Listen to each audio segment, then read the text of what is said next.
आदेश की पालना माननीय प्रधानमंत्री जी जो कर रहे हैं और मुख्यमंत्री भजनलाल जी जो कर रहे हैं उसकी हम निचले स्तर पर करवाएंगे। उसके लिए चाहे तो हमें सड़क पे उतरना पड़े, इन अधिकारियों से लड़ना पड़े तो लड़ेंगे। आज आप गोपाल जी के यहाँ पे आए, गोपाल जी ने क्या आश्वासन दिया आपको? गोपाल जी लगातार हमारी बस्तियों में आ रहे हैं, कच्ची बस्ती में वे आए हैं और गोपाल जी का आशीर्वाद कच्ची बस्ती के गरीब लोगों के साथ बना हुआ है। और एक इसीलिए आज कच्ची बस्ती में बीजेपी के प्रति, विशेषकर सिविल लाइन में जितनी भी कच्ची बस्तियां हैं उनमें गोपाल जी के कारण, गोपाल जी विधायक के कारण बीजेपी के प्रति लगाव बढ़ा है। और हम दावा करके जा रहे हैं 70 वर्षों से कच्ची बस्तियों में सारे वोट कांग्रेस के पक्ष में गए हैं, लेकिन इस बार 100% बीजेपी के पक्ष में वोट होंगे।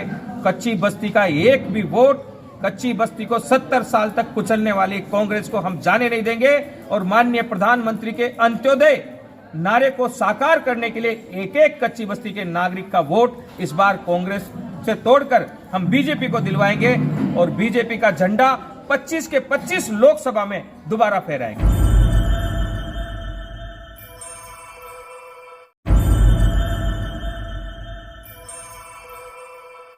लगभग 7 दशक से कच्ची बस्ती का दंश झेल रहे बाबा रामदेव नगर के निवासियों के लिए आज का दिन बहुत महत्वपूर्ण था।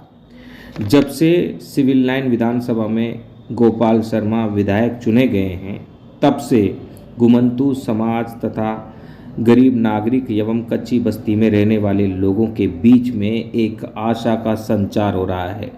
और दूसरी ओर कच्ची बस्ती की आड़ में जमीन की खरीद फरोख्त करने वाले भूमाफियाओं में भगदड़ मची हुई है। वे अब एन कैन प्रकारेण इस अभियान को बदनाम भी करने लगे हैं, लेकिन सच कभी रुकता नहीं, झुकता नहीं। और उस सच को साबित कर दिया है बाबा रामदेव नगर के निवासियों ने।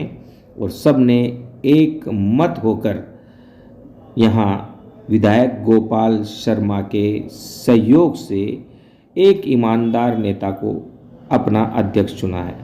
जी हाँ, प्रेम कोहली आज बाबा रामदेव नगर गुर्जर की थड़ी के विकास समिति के अध्यक्ष चुने गए हैं और उनके साथ पूरी कार्यकारिणी चुनी गई है और कुछ लोगों का चुनाव अभी होना बाकी है। लेकिन यह एक सूचक है बदलाव का और यह सूचक है कि अब बाबा रामदेव नगर के निवासियों के लिए अच्छा भविष्य आएगा। और इसी के साथ बाबा रामदेव नगर के निवासियों के जीवन में जो भी कष्ट है, जो भी बाधाएं हैं, जो भी परेशानियां हैं, वे मिटेंगी।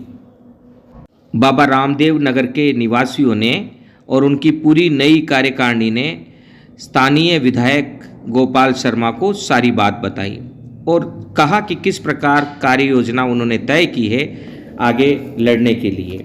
और गोपाल शर्मा ने कहा है कि आपको लड़ने की ज़रूरत नहीं, आपकी लड़ाई मैं स्वयं लड़ूंगा और मैं शीघ्र ही आपके बीच में आ रहा हूं। अब बाबा रामदेव नगर ही नहीं, जयपुर ही नहीं, पूरे राजस्थान भर की कच्ची बस्तियों में और घुमंतू जातियों में एक आशा का संचार जगा है और उसकी शुरुआत जयपुर से हो चुकी है।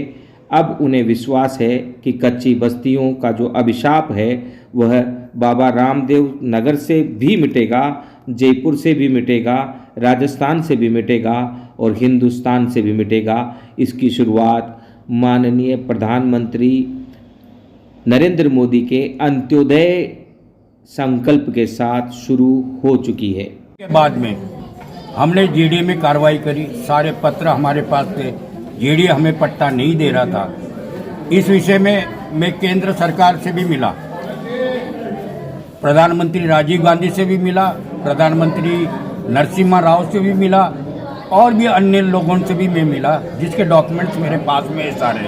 और सब ने यही सिफारिश करी है कि भाई इनको इसी ज़मीन पे पट्टे दे दो। इसलिए दे दो कि स्वर्गीय हरदेव जोशी जो राजस्थान के चीफ मिनिस्टर थे, इन्होंने एक आदेश जारी किया था मुख्यमंत्री कार्यालय से, वो पत्र मेरे पास है।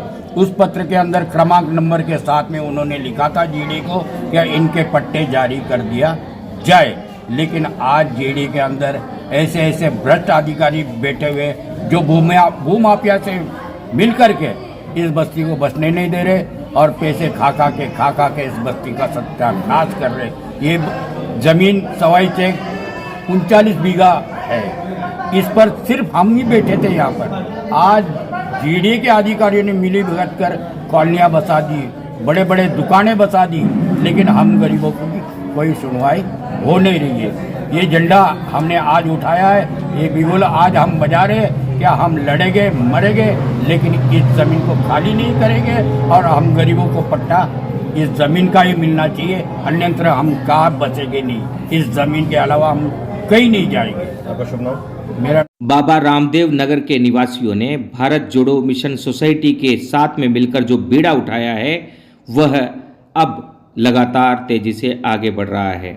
अब यह राजनीतिक हलकों में चर्चा का विषय भी बन चुका है कि कच्ची बस्ती का अभिशाप भी मुक्त होकर रहेगा।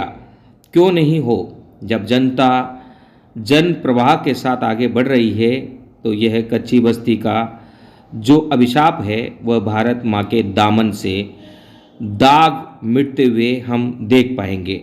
और इसके सूत्रधारक आज सिविल लाइन विधानसभा के विधायक गोपाल शर्मा बन चुके हैं। वास्तव में प्रधानमंत्री नरेंद्र मोदी की चाहत है कि अंत्योदय का नारा वाकई जो अंत की पंक्ति में खड़ा है उस गरीब और घुमंतु एवं कच्ची बस्ती में रहने वाले नागरिकों तक पहुँचे, और उसकी शुरुआत राजस्थान से हो चुकी है। यहाँ लगातार घुमंतु जातियों के बीच में कार्यक्रम आयोजित किए जा रहे हैं, आशा का संचार किया जा रहा है। नहीं है, कांग्रेस ने लंबे समय तक राज किया है और कांग्रेस ने लंबे समय तक राज करने के बावजूद कच्ची बस्तियों का अभिशाप हमारे देश से मिटा नहीं है।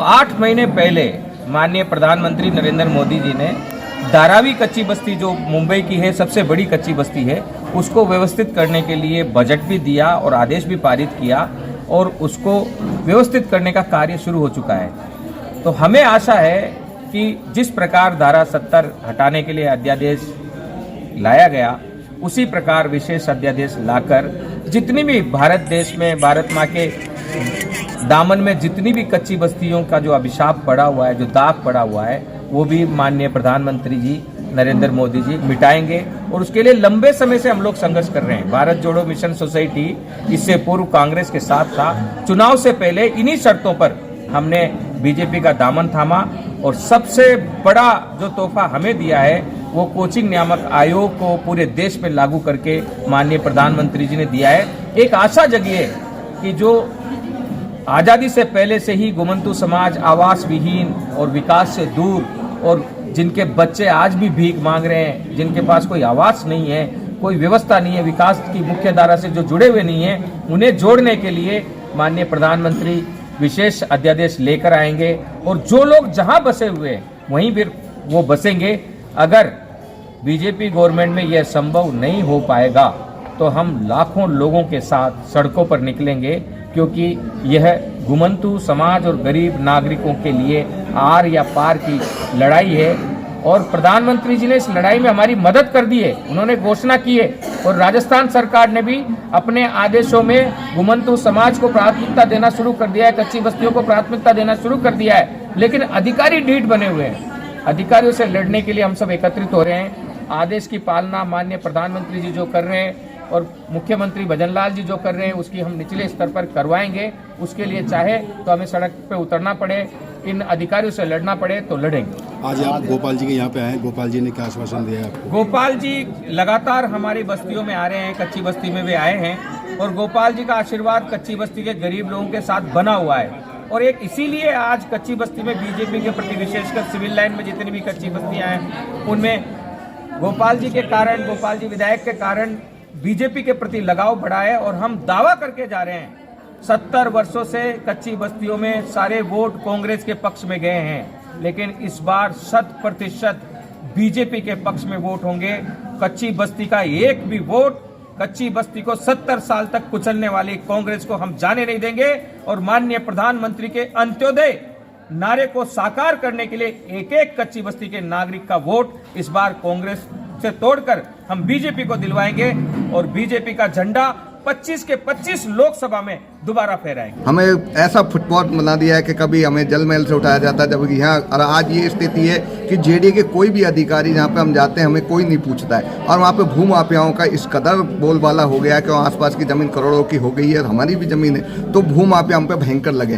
तो अब हमें आशा जगी है, माननीय नरेंद्र मोदी जी हमारे प्रधानमंत्री जी ने उन्होंने कहा है कि अंतिम व्यक्ति के लिए जो हम करेंगे, तो हमको मानना है कि सुप्रीम कोर्ट का ऑर्डर और मुख्यमंत्री जी और हमारे प्रधानमंत्री जी इस बात को गंभीरता से ले और हमको यथास्थान बसाए, क्योंकि हम 35 साल से यहाँ पे फुटबॉल के तरह डोल रहे हैं, क्योंकि हम तमाम जितने लोग बसे हैं सब घुमंतु समाज के लोग हैं यहाँ पे। आपका शुभ नाम? गोपाल गुजराती मेरा नाम।